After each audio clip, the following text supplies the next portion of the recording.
Hello and welcome to the Down Under Visa Philippines to Australia podcast. I'm your host, Jeff Harvey, registered migration agent from Down Under Visa here in Manila. Okay, this is based on the blog article, Australian Visas from the Philippines and Problems at the NSO. NSO, also known as National Statistics Office, and document problems. Every Australian partner visa application from the Philippines means dealing with the NSO, National Statistics Office. Now this is officially now known as the Philippine Statistics Authority, or PSA, but I never heard anybody actually using this term, so we'll stick to NSO for simplicity and familiarity. Now this is the central office where data on births, deaths and marriages is kept, much like, the Department of Births, Deaths and Marriages in Australia. The difference is, rather than the Aussie version of keeping only state secrets, this is national. If someone gets born, married or dies, the records end up in one place in Quezon City in Manila. Now, it's actually quite odd that the Department of Births, Deaths and Marriages is statewide, which means in Australia you can get a certificate of no marriage, a single status certificate. Each state has a different title for it. You can get one from South Australia, which will tell you that in the last 5 years you didn't get married in South Australia, but you could have a wife in Western Australia, you could have one in Victoria, you could have a wife in every state, and they'd never know. Quite strange, but everything is kept centrally in the Philippines. Just to let you know how it works, when something happens, if you get someone's born, gets married, someone dies, etc. in the Philippines, you go to the local civil registrar, which is in the city hall, that particular town, and you register the birth there. Now the documents from there, they all go off to the National Statistics Office, and as far as the department goes, as far as the Australian Embassy goes, the only documents they will accept are the ones from the NSO. So yes, you will certainly be having dealings with them. So why does an Australian visa application need NSO documents? Every partner visa application requires records of births, current marriages and previous marriages. If a married lady is a widow, then they will need proof of this too, of course. That means applications to the NSO to get this information for the partner visa application. Now they need to know that the applicant is who they say they are. They also need to know if a marriage actually happened. If a widow is genuinely a widow and therefore free to marry again. And for both wives and fiancés, they need to know if by chance she's still married to somebody else. Yes, it happens. We've seen a few odd ones. I think we had somebody who had 3 marriages once. Very complicated. No more, please. Therefore, a significant part of the visa requirements is going to be documents from the NSO. And a lot depends on what these documents say. And therein lies the issue. Sometimes people feel the need to change what NSO documents say because of the significance of this information and how it can stand in the way of people's plans. So, yes, corruption happens. Okay, NSO documents. Mistakes and fraud, also known as bogus documents. That's the departmental term, bogus documents. Now, I would say that 1 in 10 NSO documents received and vigorously checked by Down Under Visa has some wrong information. Yes, as much as all that. Now, sometimes it's just careless mistakes, and other times it's intentional. It's mostly careless, but sometimes the borderline is hazy. Careless mistakes. Now, careless mistakes are, Jenny with 2 N's becomes Jenny with 1 N.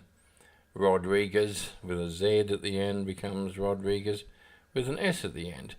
Molino becomes Moreno, as in Molino becomes Moleno,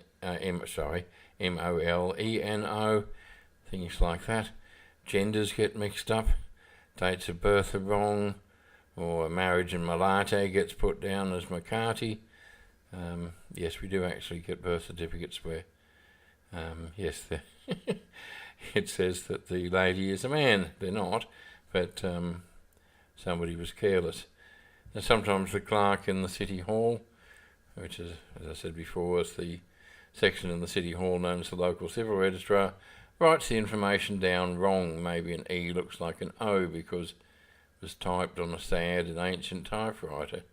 Yes, manual typewriters still exist in the Philippines, and they get used until they fall apart.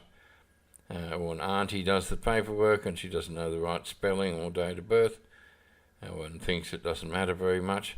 We get occasions where somebody has 6 kids and they have different spellings of mum on each and every one.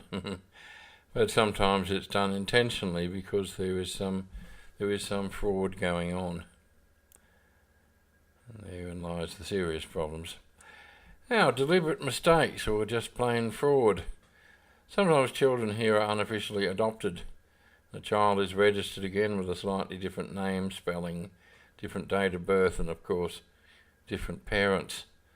Sometimes a young lady has a child out of wedlock and the parents say, oh, let's save her and everybody the embarrassment, and will claim that we're the parents of the child. So, all of a sudden her child becomes her little brother. So yes, that happens.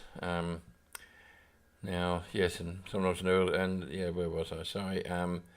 Child is registered again with slightly different name, spelling, different date, and a birth, and of course different parents, as I said. Or sometimes an earlier mistake was made, and somebody covers it up by registering a birth again rather than getting it corrected. They just go, well, let's late register the birth. Go in and say, oh, I forgot to register the birth, and they register again with the correct details. Now, end result is 2 very similar birth certificates in the system for the wrong person. Or you may find a child has been registered as having married parents when they were not married at all. In order to save some embarrassment and shame, they put down that parents were married, and they make up a date of the wedding, and down it goes. Or you get some chivalrous gentleman who decides to give the child his name when he never even met the mum at the time of conception. All these are serious matters and are not so easily corrected. Just a very important point here. We see wonderful scenes in movies where a man says, don't worry, he will be my child, and they sign their name on the birth certificate to state that they were the biological parent. Well, that's illegal in the Philippines. They take it very seriously. And again, if you have a situation where, somebody marries a girl and the fact is 9 months before the birth he wasn't even in the country, well, it's kind of easy to catch them out. So don't ever do a thing like that. But anyway, those are the types of things that can happen. Now, our down under bees are the bad guys. Now, yes, honestly, you would think so sometimes, the way things happen. Now, we dread finding these mistakes in NSO documents. We really do. It means not only we know that there will be some extra work and delay for our clients, it also means that some will shoot the messenger. Sometimes it happens several times in a week where someone chooses to lash out at us, and it's not fun. The general thing is that basically it's denial. People will, excuse my language, but it'll be, what they say it's going to take a year to fix this, that's bullshit, as though we're making it up. Surely we can do this, surely we can do that. But look, honestly, I mean, we would never provide extra work for somebody if we didn't need to. We would love it if we could say, don't worry about that, it's just a small, simple matter. But when it comes to matters of identity, when it comes to matters of where, somebody may have covered something up, somebody may have disguised the fact that, she has a husband somewhere, so what does she do? She goes and late registers her birth, and then, she can get documents to say that this particular person who never actually exists, there's no record of them being married. People do things like that, and certainly people do things when it comes to, unofficial adoptions. I just covering up mistakes, but it does happen. But it can't. They don't accept it. It's as simple as that. If a document has false information, it is a bogus document. So I'm saying in the next bit here. Now, I'll be doing another article where I will explain about correcting documents. That will be the next blog article, the next podcast. But for now, please understand that an official document containing wrong information is a bogus document. Do not say to me, it's a government document, so it has to be correct. No, it's a government document, or it may be a forgery.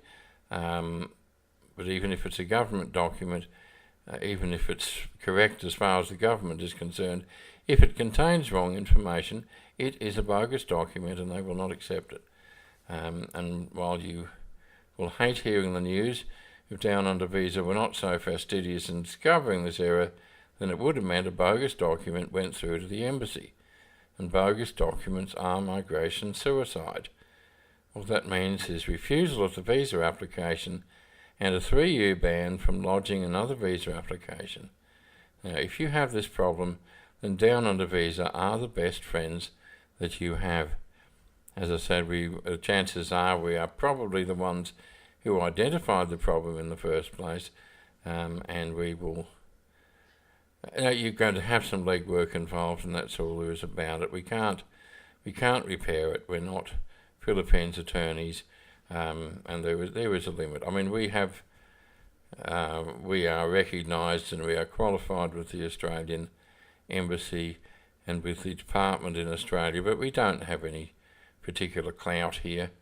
We can't go wandering into somebody's local civil registrar and demand action. We don't have that authority. We don't have those skills. So we can't fix it for you. We can tell you when it's incorrect. We can tell you how serious it is, and we will steer you in the right direction to get it corrected. But it's going to mean work for you. It's going to mean time for you, and that's all there is about it. But honestly, act in haste, repent at leisure. Now, I assume you plan to be married for a very long time. This is a delay, but in a long life, it's a drop in the ocean. But you mess it up, and you are going to be apart for years to come, and you have to ask yourself whether your relationship will survive that. So, for goodness sakes, take it seriously when it happens. Don't lash out at us. Don't lash out at each other. Don't start fighting. Accept that this is how it is, and you're going to have to fix it, and that's all there is about it. Okay, I hope you've enjoyed this, and yes, we will talk to you again in the next podcast episode. Thank you.